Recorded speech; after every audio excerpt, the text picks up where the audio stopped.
Ezekiel had been trained as a priest, but before he ever stepped into his calling, Jerusalem fell. He was taken into Babylon with thousands of others, living far from home by the river, wondering what future, if any, God had for him. Then one day, everything changed. The heavens opened, and Ezekiel saw the glory of God approaching with fire, light, and power. God found him in a place he never expected. Right there in exile, God called Ezekiel to speak his words. God told him the people might not listen, but Ezekiel's assignment wasn't based on their response. It was based on obedience. God gave Ezekiel the foundation of his calling. Let my words sink deep into your heart first. Before Ezekiel could speak for God, he had to be transformed by what God said. God then showed Ezekiel visions of Jerusalem. Inside the temple were idols and unfaithfulness. Ezekiel watched the heartbreaking moment when God's glory rose and left the city. Ezekiel spent years delivering God's messages.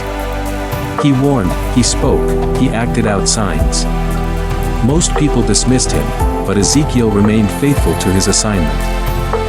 Then God spoke again. He told Ezekiel that the delight of his eyes, his wife, would be taken from him. It was a devastating word, yet part of what God was about to reveal. When Ezekiel's wife died, God commanded him not to express public mourning. His silence became a living sign of what was coming. Israel would soon face a loss so great, they wouldn't even know how to grieve. Eventually, the news reached the exiles: Jerusalem had fallen. The temple was gone. The people were crushed, too overwhelmed to even process their grief.